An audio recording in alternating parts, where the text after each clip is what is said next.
오늘 우리에게 주시는 하나님의 말씀 시편 23편 1절부터 6절까지의 말씀입니다. 우리가 다 예수 믿는 사람들인데요. 똑같이 예수를 믿어도 그 믿음의 수준은 사람들마다 다 다릅니다. 이 믿음이라고 하는 것이 가만히 정체되어 있는 것이 아니고 자라나는 것이기 때문에 그 믿음의 단계가 있기 마련입니다. 그 첫 번째 단계는 믿음의 단계입니다. 믿는 거지요. 처음에 예수를 믿고 교회에 출석을 하면서 신앙생활을 시작하다 보면 이제 믿음이 생깁니다. 하나님을 믿게 돼요.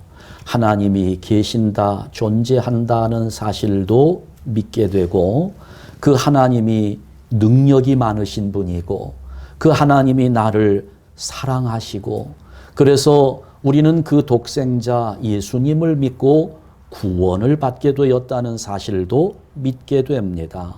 그러면서 성령님께서 오늘까지 우리들을 인도해 주셔서 앞으로 천국에 가는 그날까지도 우리를 떠나지 않으시고 함께하고 계신다 하는 사실을 믿게 됩니다. 믿음의 단계입니다. 그런데 이 믿음의 단계를 하나 좀 넘어서야 되는데요. 믿음의 단계를 넘어서게 되면 사랑의 단계로 들어가게 됩니다. 믿음이 깊어지면서 하나님을 사랑하게 되는 것입니다. 근데 어떤 분들은 보면 이 단계에 들어가지 못하고 그냥 평생 믿음의 단계에만 머물러 있는 경우가 많습니다. 그러나 대체적으로 보통 보면 하나님 은혜에 감사하는 마음이 생겨요. 그래서 그 감사한 하나님께 뭔가 드리고 싶은 생각이 들지요. 마음을 드리고 시간도 드리고 물질을 드리고 하는 헌신의 삶을 살게 됩니다. 사랑의 단계입니다. 이 사랑의 단계를 넘어가면 교제의 단계로 들어가게 됩니다. 그때부터는 이제 하나님을 사랑하는 정도가 아니라 하나님을 행복하게 해드리고 싶은 마음이 생기는 거예요. 근데 이게 보통 교인들은 가지지 못하는 마음입니다. 하나님을 행복하게 해드리고 싶다. 하나님은 어디에서 행복을 찾으실까요? 우리 하나님은 우리 성도들, 하나님의 자녀들과 교제하면서 행복하기를 원하고 계십니다. 바로 그것이 창조의 목적입니다. 하나님이 왜 세상을 만드셨고 왜 인간을 창조하셨나? 교제를 위함입니다. 거기에서 하나님은 행복을 찾는 것입니다. 우리가 다 결혼을 했는데요. 그 결혼하는 것도 보면 그렇죠. 처음에 사랑도 하고 여러 가지도 하지만 이것저것 따지고 계산해서 결혼을 하잖아요. 그런데 처음 결혼할 때 믿고 하잖아요. 이 남자가 평생 나만 바라보겠지 하는 믿음 가지고 결혼합니다. 다른 여자 쳐다보지 않고 나만 사랑해 주겠지 하는 이 믿음이 있으니까 인생을 맡기고 결혼하는 거 아니겠어요? 그래서 이제 남자와 여자가 그렇게 믿고 결혼하고 난 다음에 사랑을 유지하기 위해서 최선을 다해서 도와주고 그러면서 살림도 하고 돈도 벌어다 주고 이렇게 하다가 나중에는 이 배우자가 나 때문에 행복해야 할 텐데 행복을 누려야 할 텐데 이런 생각을 하면서 결혼 생활을 유지합니다.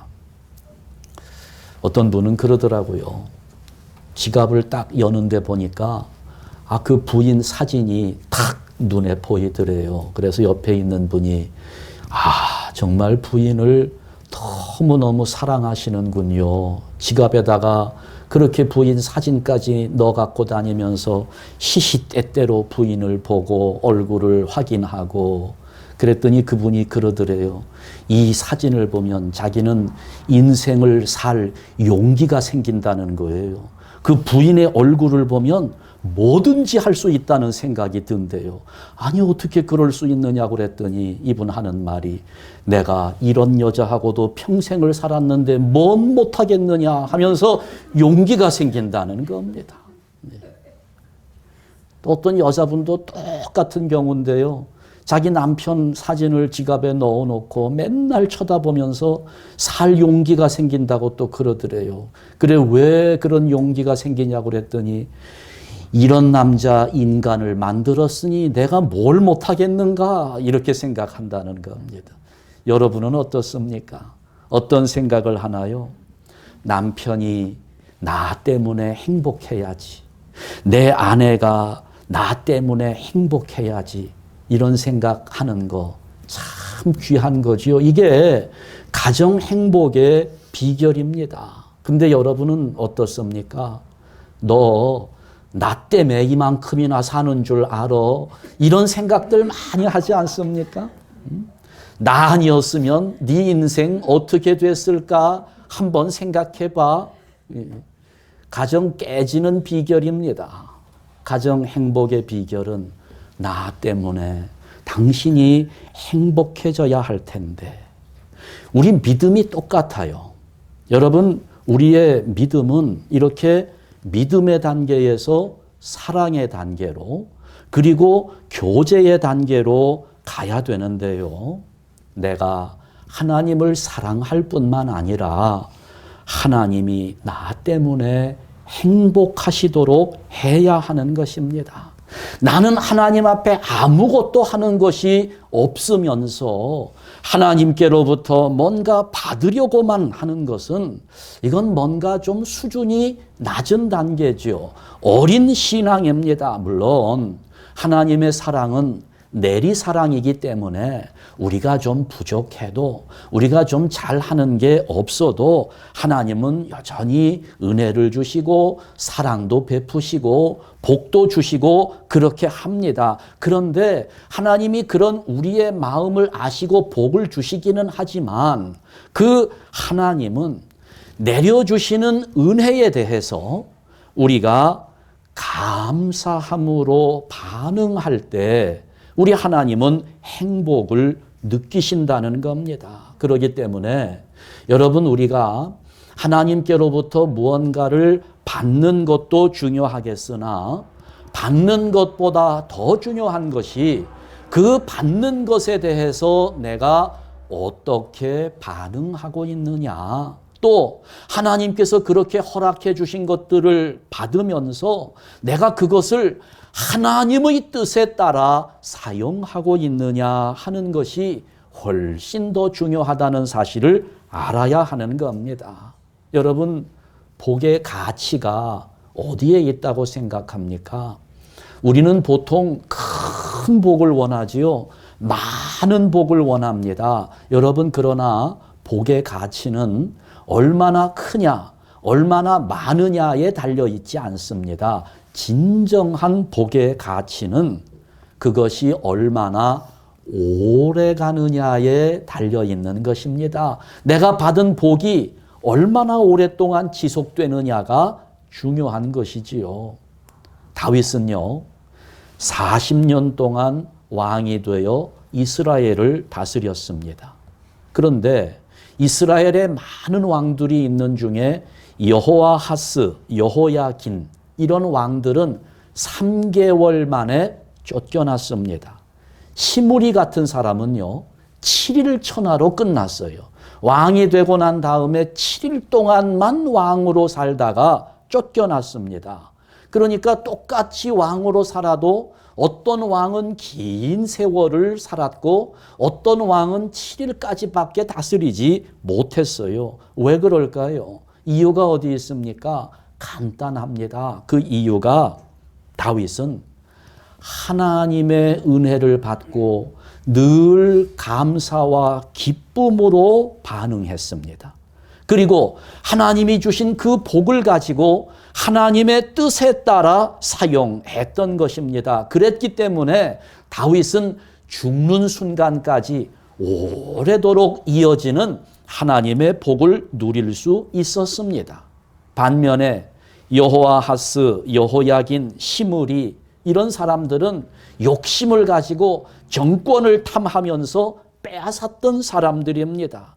자기 욕심으로 왕이 된 사람들이었기 때문에 오래가지 못했던 것입니다. 그러니까 여러분 기억하세요. 이 세상이 우리에게 가져다 주는 유익함들은 길이가 짧습니다. 세상이 주는 복이라고 하는 거, 그것은 유효기간이 너무 짧아요. 엑스파이어가 금방 끝나버리고 맙니다. 뭐 잘 사는 것도 그렇고 건강하게 지내는 것도 그렇고요. 다 잠깐입니다. 일순간 그래요. 건강 자신하는 분들 언제까지 건강하실 수 있을 것 같아요? 모릅니다. 언제 우리가 세상을 떠나가게 될지 잠깐이에요.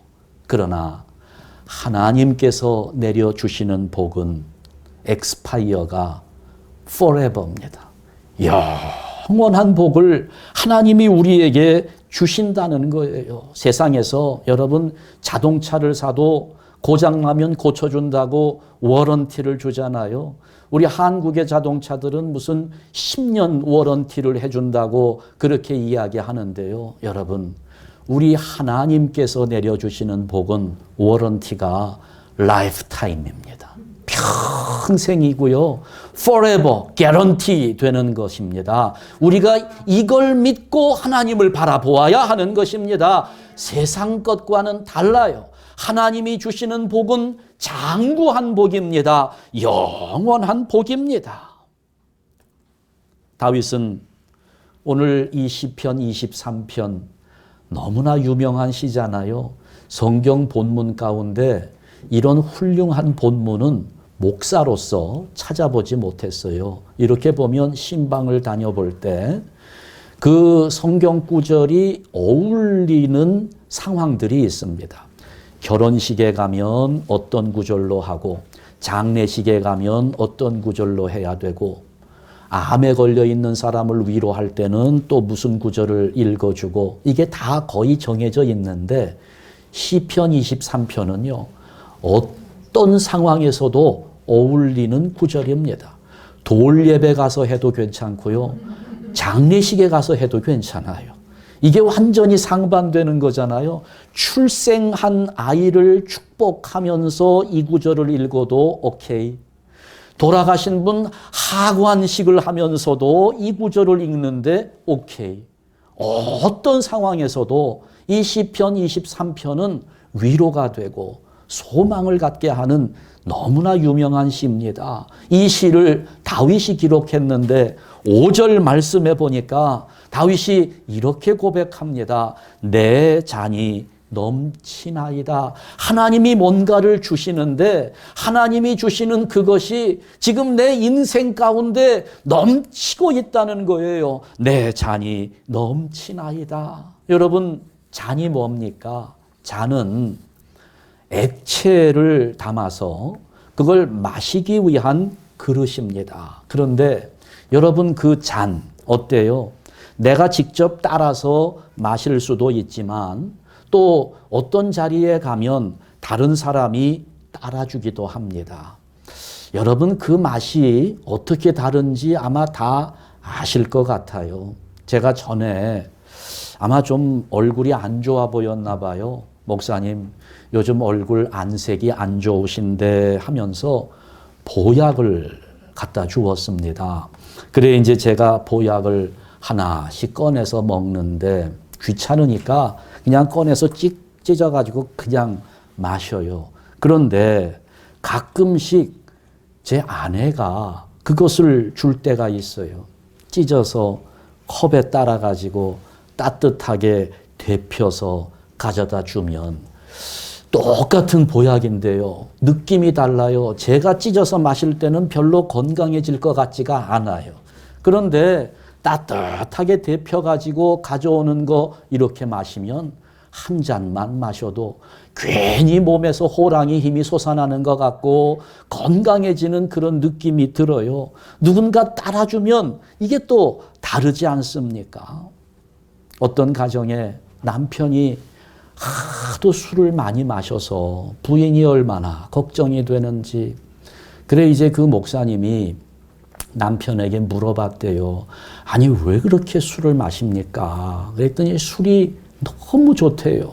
그러면 술집에 가서 돈 낭비하지 말고, 그 부인의 걱정은 그거거든요. 술집에 가서 술을 하도 마시니까 돈이 너무 많이 들어서 술집에서 마시지 말고 집에서 부인하고 마시면 돈도 절약되고 더 좋은 거 아닙니까? 그랬더니 그분이 달라요. 그렇게 대답하더래요. 뭐가 다릅니까?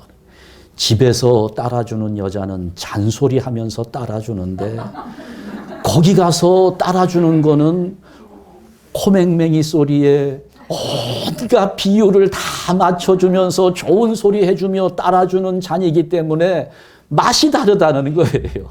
네. 죄송합니다. 강단에서 쓸데없는 소리를 한 것 같아서. 다르잖아요. 누가 어떤 마음을 가지고 따라주는가. 나 혼자 따라서 마시는 잔과 누군가 거기에 정성과 사랑을 담아서 따라주는 잔은 다른 겁니다. 자, 그런데 지금 다윗이 뭐라고 고백하는 거예요? 다윗이 잔을 높이 들었습니다. 다윗이 잔을 높이 들었더니 누가 그 잔을 채워줍니까? 하나님이 그 잔을 채워주시는데 넘치도록 채워주시는 거예요. 다윗이 내 잔이 넘치나이다. 여러분, 이 고백 속에는 하나님께로부터 내가 지금까지 받아왔던 모든 복과 은혜가 얼마나 크고 놀라운지를 그대로 표현하고 있는 겁니다. 내 잔이 넘치나이다. 그러니까 여러분, 하나님은요, 우리에게 뭔가를 주실 때에는 늘 이렇게 충분하게 주시는 분입니다. 예수님께서 가나의 혼인잔치집에 가셨습니다. 결혼집에, 잔치집에 포도주가 떨어진 거예요.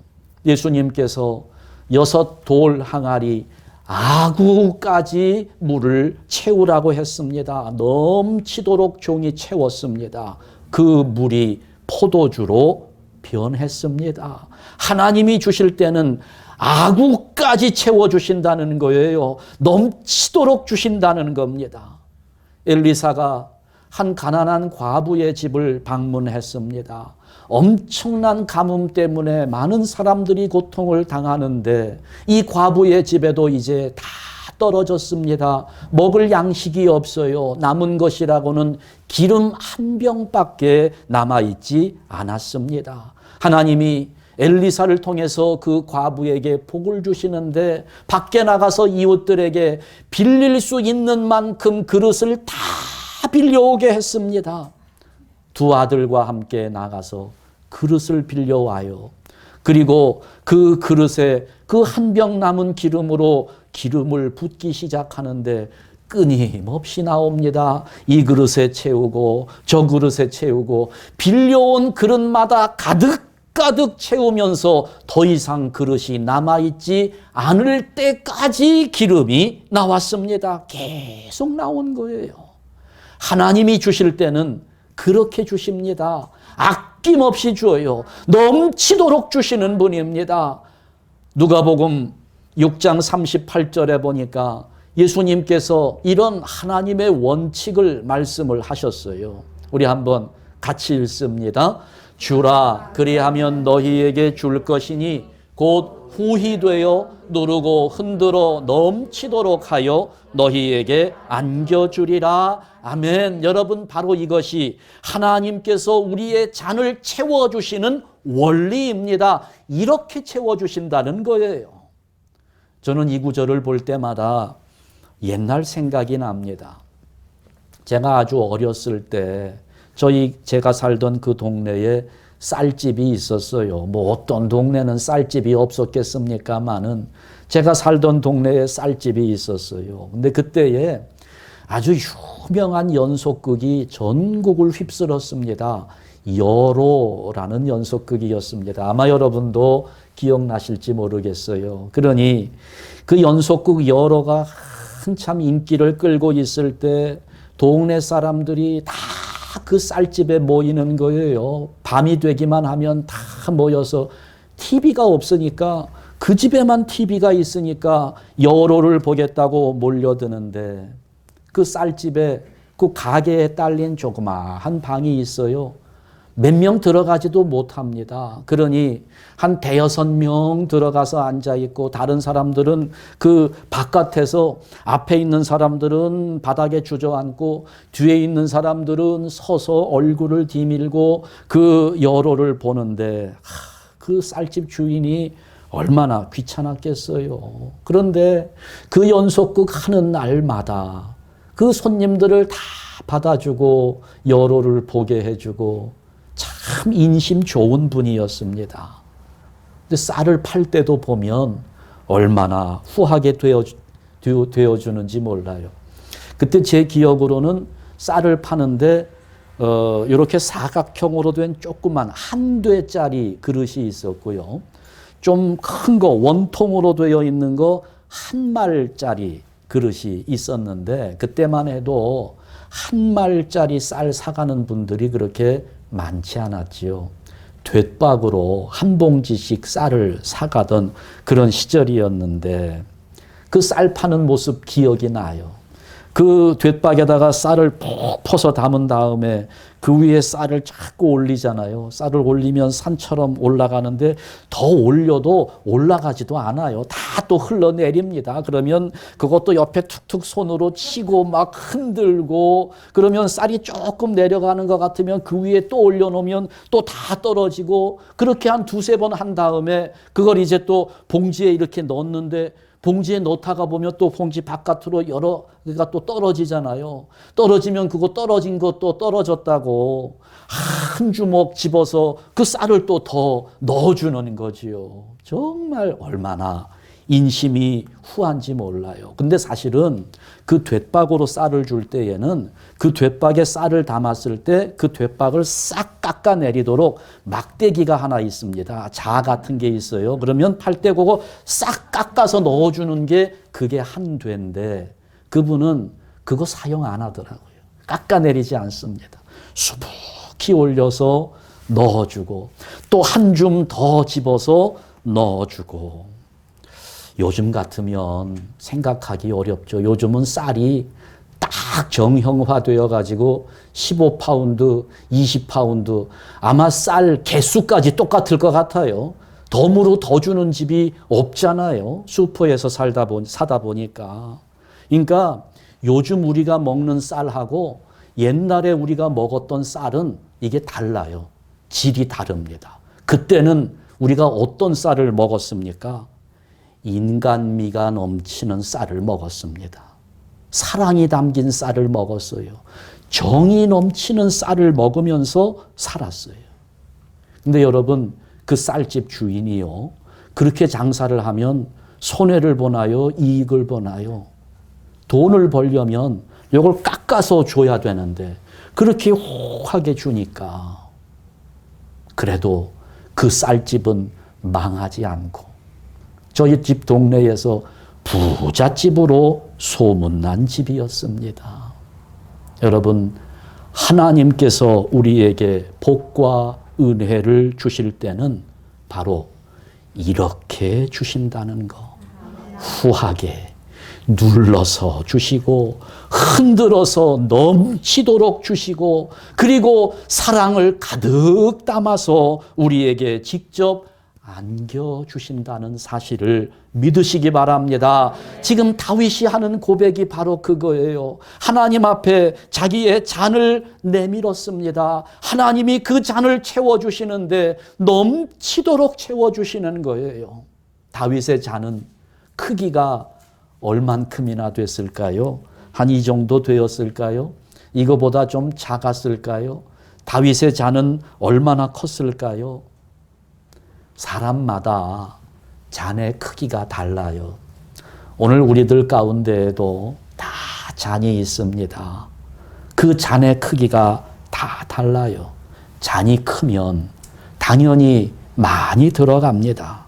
그러나 잔만 크다고 해서 다 능사는 아닙니다. 그 크기를 감당할 수 있어야 합니다. 그래서 이것을 우리는 사명이라고 말하는 것입니다. 내가 감당할 수 있는 잔의 크기가 그것이 나에게 주어진 사명입니다. 따라서 잔이 커지면 사명도 커지는 것입니다.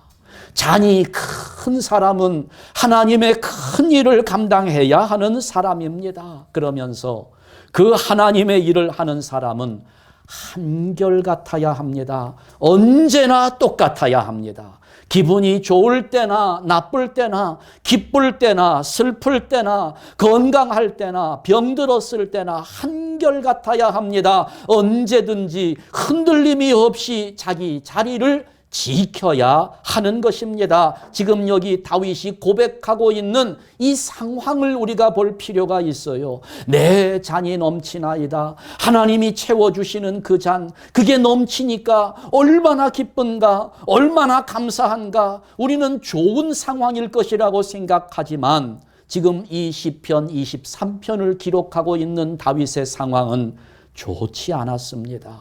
지금 어디를 가고 있습니까? 사망의 음침한 골짜기를 지나고 있습니다. 밥을 먹는데 밥을 어디서 먹어요? 원수의 목전에서 밥을 먹고 있습니다. 원수의 목전에서 밥을 어떻게 먹어요? 여러분은 어떻습니까? 여러분 정말 싫어하는 사람과 함께 겸상을 하게 될 때 밥맛이 어떻든가요? 많은 분들이 저하고 밥을 먹으면 제 앞에는 안 앉으려고 그러더라고요. 저는 왜 그런지는 잘 모르겠습니다만은 추측하건대 목사 앞에서 밥을 먹으면 밥맛이 떨어지는 건지 밥 먹기가 싫은 건지. 여러분, 그런데 원수가 있는데 원수의 목전에서 밥을 먹는데 그 밥이 입으로 들어가는지 코로 들어가는지도 모를 그런 상황입니다. 언제 나를 치려고 공격할지, 언제 전쟁을 하자고 덤벼들지 모르는 그런 상황입니다. 여러분, 지금 이 상황이 그래요. 사망의 음침한 골짜기를 지나고 내 원수가 지금 눈앞에 놓여 있는 상황입니다. 그런데도 이 시의 분위기는 어떻습니까? 얼마나 평화스러운지 몰라요. 푸른 초장이 나오고요. 쉴만한 물가가 나와요. 머리에 기름을 바른답니다. 여러분, 머리에 기름을 바르는 것은 축제할 때, 이럴 때 바르는 겁니다. 잔이 넘친다는 거예요. 내 잔이 넘치나이다. 아니, 어떻게? 지금 사망의 골짜기를 지나고 원수의 목전에서 밥을 먹고 있는데 어떻게 이런 평안함이 유지될 수 있는가? 바로 이것이 다윗이 가지고 있는 잔의 크기입니다. 다윗의 크기예요. 환경을 보지 않습니다. 사망의 음침한 골짜기를 걸어가지만 그 골짜기를 바라보지 않고 거기에서 하나님을 바라보는 거예요. 내 원수가 지금 내 앞에서 나를 칠지도 모르는 상황이지만 그 원수에게 시선을 두지 않고 하나님께 시선을 두고 있는 다윗의 크기입니다. 이게 다윗이 이렇게 고백하고 있는 내 잔이 넘치나이다 하는 그 고백입니다. 이스라엘의 모든 군인들이 골리앗을 바라보면서 두려워하고 있을 때 어린 소년 다윗은 골리앗을 보지 않고 나와 함께 하시는 하나님을 바라보았기 때문에 그 골리앗을 쓰러뜨릴 수 있었다는 것입니다. 오늘 우리에게 이 믿음의 지혜가 필요합니다. 어려운 상황 때문에, 어려운 현실 속에서 주변에 눈을 두고 있다가는 우리의 믿음은 여지없이 무너져 버리고 마는 겁니다. 베드로는 물 위를 걸어오시는 주님을 바라보면서 나도 물 위를 걷게 해달라고 예수님께서 내게로 오라. 베드로 역시 뛰어내렸습니다. 물 위를 걸어가는 거예요. 주님을 바라보면서 물 위를 걸어가는데 갑자기 물결이 두렵게 만듭니다. 바다를 보기 시작하니, 환경을 보기 시작하니 빠져들어가는 겁니다. 주님을 바라볼 때 물 위를 걸어갈 수 있는 능력이 주어지지만 주변을 바라볼 때, 환경을 바라볼 때 그 능력은 잃어버리게 된다는 것입니다. 나폴레옹이 유럽을 다 점령하려고 여기저기 쳐들어갈 때 이야기입니다. 오스트리아를 점령하려고 펠드리히라는 도시를 갔습니다. 그랬더니 그 펠드리히에 살고 있는 주민들이 난리가 났어요. 큰일 났구나. 지금 나폴레옹이 전 유럽을 점령해 가고 있는데 이제 우리 차례가 되었나? 시의회가 모였습니다. 비상회의를 합니다. 많은 사람들이 이런저런 이야기를 해요. 싸울 것인가? 항복할 것인가? 경론을 벌입니다. 뭐 이렇게 된 거 싸우다가 죽자 하는 사람도 있고 어떤 사람은 항복하자, 피해를 최소화해야 된다, 뭐 이런 사람도 있고 그냥 뭐 갑론을박이 심했습니다. 그때 한 사제가 일어나서 이렇게 말했습니다. 여러분, 오늘은 부활주일입니다. 예정대로 교회 종을 치고 먼저 예배를 드립시다. 나머지 일은 하나님께 맡깁시다. 그래서 교회들마다 힘차게 종을 쳤습니다. 종소리를 듣고 시민들이 다 모여요. 찬송을 부르기 시작합니다. 그런데 그런 상황 속에 시민들이 찬송을 부르는데 얼마나 위기 상황입니까? 힘차게 찬송을 부르는데 우렁찬 찬송 소리가 들렸어요. 어느 틈에 나폴레옹 군이 뒤로 물러가 버렸습니다. 이유를 알고 보니까 이 나폴레옹 군대가 판단하기를 아니 지금 저 사람들이 댐비를 태면 댐벼라 하는 식으로 저렇게 예배를 드리고 찬송을 부르고 어떻게 저렇게 할 수 있는가? 틀림없이 다음에 오스트리아의 군사들이 지원 부대가 도착한 것이다 생각을 하고 그냥 뒤로 물러갔다는 거예요. 전쟁을 하자고 덤벼드는 나폴레옹 군대를 바라볼 때 해결책이 없습니다. 시선을 돌려서 하나님을 바라보고 예배하고 찬송할 때 위기 상황은 눈 녹듯 사라져버리고 마는 것입니다. 다윗의 믿음이 그 단계였던 거예요. 사망의 음침한 골짜기에서 다윗은 주의 지팡이와 막대기를 의지한 것입니다. 나와 함께하고 계신다는 믿음을 가지고 원수의 목전에서 전투 태세를 갖추었지만 그 밥상 앞에서도 하나님을 바라보며 감사의 기도를 드릴 수 있었던 겁니다. 머리에 기름을 바르고 내 잔을 높이 들 수 있었던 것이지요. 오늘 우리가 이 믿음을 가져야 합니다. 힘들고 어려울수록 내 잔을 채우시는 하나님을 의지할 수 있기를 주님의 이름으로 축원합니다. 보기 싫은 사람과 함께 해야 될 때가 있고 하기 싫은 일들을 해야 할 때가 있고 엄청난 위기 상황 속에 염려해야 될 때가 있지만 그럴 때 우리의 시선을 그런 주변에 빼앗기지 말고 주님을 바라보면서 나와 함께 하시는 하나님을 의지하게 될 때 하나님은 그것을 이겨낼 수 있는 힘과 능력을 우리에게 주신다는 것입니다. 하나님이 우리의 잔에 채워주시는 겁니다. 여러분 잔에는 하나님께서 무엇으로 채우실까요? 이렇게 내 잔에 채우시는 그것이 바로 나에게 주어지는 사명입니다. 어떤 사람에게는 하나님이 물질로 채우실 겁니다. 그러면 여러분 채워진 그 물질로 하나님을 위하여 사용하십시오. 돈을 떼어내는 것이 참 어렵지만 칼로 가슴을 도려내는 것보다 더 아플 수도 있겠으나 여러분, 욕심은 끝이 없어요. 그리고 그 욕심을 버리는 것도 한순간에 이루어집니다. 기억하세요. 내가 하나님을 위해 물질을 사용하면 하나님은 더욱 넘치게 부어주시는 분입니다. 내가 물질을 하나님께 드리면 하나님은 거룩하게 하셔서 되돌려 주시는 분입니다.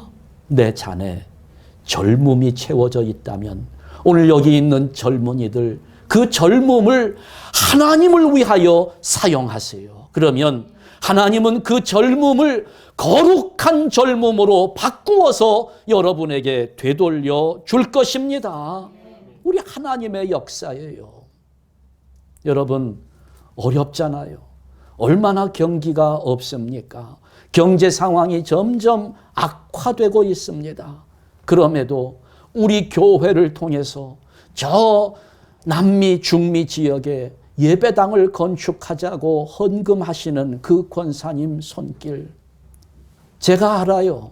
3년 전보다 지금 훨씬 매출이 떨어졌습니다. 절반 가까이 떨어졌어요. 그럼에도 불구하고 내가 하나님 앞에 뭔가 드리겠다고 하는 그 마음, 하나님이 내 잔을 채우셨으니 주님을 위하여 사용하겠습니다. 얼마나 귀한 일인지 모릅니다. 저는 확신합니다. 하나님이 그 손길을 통해서 정말 아름다운 열매들을 풍성하게 주실 거라 확신합니다. 어떤 분에게는 건강으로 채워주실 거예요. 그러면 그 건강 주님을 위해서 사용하십시다. 하나님은 거룩한 건강으로 바꾸어서 되돌려 주실 것입니다. 요즘 많은 위기 상황들이 우리를 불안하게 합니다. 그러나 어떤 위기가 우리를 힘들게 할지라도 여러분 결코 우리 마음을 빼앗기지 맙시다.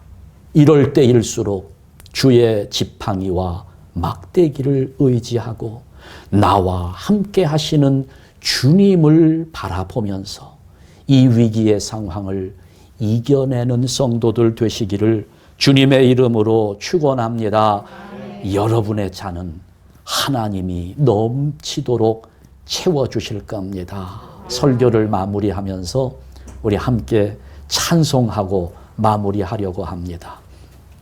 가지고 있지는 않지만, 눈에 보이지는 않지만 여러분, 여러분에게 주어진 잔을 들고 찬양합시다. 하나님께서 여러분의 잔을 채워주실 거예요. 잔이 있는 것으로 생각하고 오른손으로 잔을 들고 우리가 함께 찬양하겠습니다.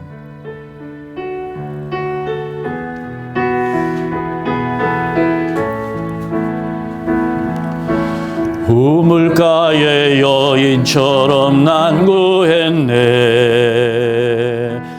되고 헛된 것들을 그때 주님 하신 말씀, 내 세매와 생수를 마셔라. 오 주님 채우소서. 나의 잔을 높이 듭니다. 하늘 양식 내게 채워주소서. 넘치도록 채워주소. 오 주님, 오 주님 채우소서. 나의 잔을 높이 듭니다. 하늘 양식 내게 채워주소서. 넘치도록 채워주소서. 아멘. 하나님 아버지, 우리에게 허락된 잔을 높이 듭니다. 우리 주님께서 넘치도록 채워주실 줄 믿습니다. 많은 위기의 상황 속에서 우리의 삶이 불안함에 떨림 속에 들어가고 있지만 아버지여, 우리는 사망의 음침한 골짜기에 들어갈지라도 나를 지키시고 나와 함께 하시는 주의 지팡이와 막대기를 의지하며 하나님만 바라보게 하여 주시옵소서. 내 원수의 목전에서 밥을 먹을지라도 그 원수에게 시선을 맞추지 않게 하여 주시고 하나님을 바라보며 말씀을 의지하며 나아가도록 우리 한샘교회 성도들을 붙잡아 주시옵소서. 어렵고 힘든 상황에서도 내 잔이 넘치나이다 고백하며 찬양하는 믿음의 수준을 우리에게 허락하여 주시옵소서. 예수 그리스도의 이름으로 기도하옵나이다. 아멘.